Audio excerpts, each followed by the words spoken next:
Hello दोस्तों, मैं दीपक मसीह और एक नई वीडियो में मैं आप लोगों का स्वागत करता हूं। यह वीडियो में अपने YouTube परिवार के एक सदस्य जिनका नाम तो मुझे नहीं पता, लेकिन उनका चैनल का नाम है बॉडी ट्रांसफॉर्मेशन, उन्हीं के डिमांड पर बना रहा हूं। और इस वीडियो में हम 7th डे सब्बत के बारे में स्टडी करने जा रहे हैं। दोस्तों, विश्राम दिन के बारे में बाइबल में कहां कहां पर और कितनी बार दिया गया है, उसको जानने से पहले हमें यह जानना जरूरी है दोस्तों कि विश्राम दिन किसे दिया गया और क्यों दिया गया। अब इन सवालों का जवाब हमें बाइबल के वचन में ढूंढना है। जब हम मार्क लिखित सुसमाचार 2 अध्याय के 27 पद को पढ़ते हैं, जहां पर यीशु कहता है विश्राम दिन मनुष्यों के लिए बनाया गया, इसका मतलब हुआ दोस्तों कि विश्राम दिन को मनुष्यों को दिया गया है। अब दूसरा सवाल आता है कि यह विश्राम दिन मनुष्यों को क्यों दिया गया, और इसका उत्तर हमें मिलता है यहेजकेल की पुस्तक 20 अध्याय का 12 पद में, जहां पर परमेश्वर कहता है, और मैंने अपना विश्राम दिन उन्हें दिया है, जो उनके और मेरे बीच में एक चिन्ह ठहरे, जिससे वे जान सके कि मैं उनका परमेश्वर हूं। और निर्गमन की पुस्तक 20 अध्याय का 8 से 11 पद में परमेश्वर कहता है, विश्राम दिन को पवित्र मानने के लिए स्मरण रखना। 6 दिन तक तू परिश्रम करके अपना सब काम कर लेना, परंतु 7वां दिन तेरे परमेश्वर यहोवा का विश्राम दिन है। उसमें कुछ भी काम न करना, न तो तू, न तेरा पुत्र, न तेरी पुत्री, न तेरा दास, न तेरी दासी, न तेरे पशु, न तेरे साथ ठहरा हुआ कोई परदेशी, क्योंकि यहोवा ने 6 दिन में आकाश और पृथ्वी, समुद्र और जो कुछ उसमें है सबको बनाया, और 7वें दिन विश्राम किया। इसलिए यहोवा ने विश्राम दिन को आशीष दी और उसे पवित्र ठहराया। तो दोस्तों, परमेश्वर यहाँ पर कहता है कि उसके विश्राम दिन को याद रखना है। इसका मतलब यह एक रिमाइंडर है। इसी तरह का और भी रिमाइंडर बाइबल में दिए गए हैं। चलिए उन रिमाइंडरों को भी देख लेते हैं। तो दूसरा रिमाइंडर हमें मिलता है पतरस की दूसरी पत्री, उसका 3 अध्याय का 8 पद में, जहां पर पीतर एक रिमाइंडर देता है जो कुछ इस तरह से है, हे प्रियो, यह बात तुम भूल न जाना कि प्रभु की दृष्टि में एक दिन 1000 वर्ष के बराबर है और 1000 वर्ष एक दिन के बराबर। दोस्तों, पीतर हमें यहाँ पर इस बात को याद रखने के लिए बोलता है कि प्रभु का एक दिन हमारे लिए 1000 साल के बराबर है। अब चलिए तीसरा रिमाइंडर को देख लेते हैं, जो इब्रानियों की पुस्तक 4 अध्याय के 9 से 11 पद में दिया गया है, जहां पर पौल कुछ इस तरह से लिखता है, परमेश्वर के लोगों के लिए विश्राम दिन का भोग अभी बाकी है। 11 पद में है, इसलिए हम भी उस विश्राम में प्रवेश करने के लिए प्रयत्न करें, कहीं ऐसा ना हो कि उसी प्रकार आज्ञा न मानने के कारण किसी व्यक्ति का पतन हो जाए।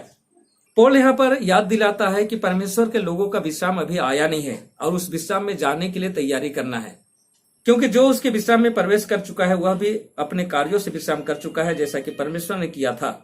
तो दोस्तों, वह कौन सा दिन होगा? पौल के अनुसार जिस दिन परमेश्वर ने विश्राम किया था उस दिन होगा। तो परमेश्वर कौन सा दिन विश्राम किया था? इसका उत्तर हमें मिलता है उत्पत्ति की पुस्तक 2 अध्याय का 1 से 3 पद में, जहां पर परमेश्वर 6 दिन काम करने के बाद 7वें दिन विश्राम करता है।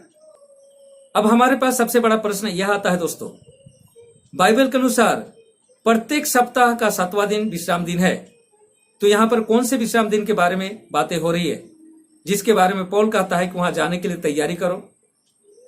वह विश्राम दिन अभी आया नहीं है और वह 7वां दिन होगा। तो इसे समझने के लिए पीतर की फॉर्मूला को समझने की जरूरत है।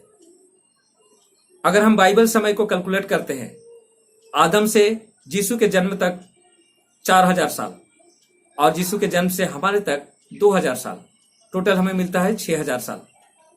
अब पीतर के अनुसार प्रभु का एक दिन हमारे लिए 1000 साल के बराबर होता है और हमारा 1000 साल प्रभु के लिए एक दिन के समान। तो हमारा जो 6000 साल है परमेश्वर की दृष्टि में सिर्फ 6 दिन के बराबर है दोस्तों, और सप्ताह 7 दिन का होता है। अतः 7वां दिन अभी आया नहीं है और वह 7वां दिन भी 1000 साल का होगा। इसी 1000 साल के 7वें दिन के संबंध में पौल यहां पर कहता है कि वहां जाने के लिए हमें तैयारी करना है। इसी 1000 साल के बारे में ही पीतर बोलता है कि इस 1000 साल को भूल मत जाना। और दोस्तों, मैं आप लोगों को बता दूं कि पूरे बाइबल में जो साप्ताहिक 7वां दिन दिया गया है, इसी 1000 साल के 7वें दिन का रिमाइंडर है। इसलिए परमेश्वर ने इस 7वें दिन को 10 आज्ञा के अंदर रखा और परमेश्वर ने आदेश दिया कि उसके विश्राम दिन को हम याद रखें, भूल ना जाएं। अब आगे सवाल उठता है दोस्तों कि यह 7वां दिन का सब्बत कब शुरू होगा और ये 7वें दिन का सब्बत हम कहां बिताएंगे? तो दोस्तों, मैं आपको बता दूं कि 6ठे दिन के बाद ही 7वां दिन होता है और 1000 साल का जो 7वां दिन है यीशु के सेकंड कमिंग से शुरू होगा दोस्तों। और ऐसा मैं क्यों बोल रहा हूं? क्योंकि यीशु अपने शिष्यों को जाने से पहले प्रॉमिस करके गया जो जोहन 14 अध्याय का 1 से 3 पद में मिलता है, जहां पर यीशु ने कहा, तुम्हारा हृदय व्याकुल ना हो, परमेश्वर पर विश्वास रखो, मुझ पर भी विश्वास रखो। मेरे पिता के घर में बहुत से रहने का स्थान है, यदि न होते तो मैं तुमसे कह देता। मैं तुम्हारे लिए जगह तैयार करने जाता हूं। यदि जाकर तुम्हारे लिए जगह तैयार करूं तो फिर से आऊंगा और तुम्हें ले जाऊंगा, ताकि जहां मैं रहूं वहां तुम भी रहो। दोस्तों, हम यीशु के साथ जाने वाले हैं, और इस बात को पहला थिस्सलुनीयों की पुस्तक 4 अध्याय के 16-17 में कुछ इस तरह से पौल लिखता है, क्योंकि प्रभु स्वयं ललकार और प्रधान स्वर्गदूत की पुकार और परमेश्वर की तुरही की आवाज के साथ स्वर्ग से उतरेगा, और जो मसीह में मर गए हैं वे पहले जी उठेंगे। तब हम जो जीवित हैं और बचे रहेंगे उसके साथ हवा में प्रभु से मिलने के लिए उठा लिए जाएंगे। इस प्रकार हम सदैव प्रभु के साथ रहेंगे। इसके बाद अगला पद हम प्रकाशित वाक्य की पुस्तक 20 अध्याय के 6 पद को पढ़ते हैं, जहां पर कुछ इस तरह से लिखा हुआ है, धन्य और पवित्र वे हैं जो प्रथम पुनरुत्थान के भागी हैं। इन पर दूसरी मृत्यु का कोई अधिकार नहीं, परंतु वे परमेश्वर और मसीह के याजक होंगे और उसके साथ 1000 वर्ष तक राज करेंगे।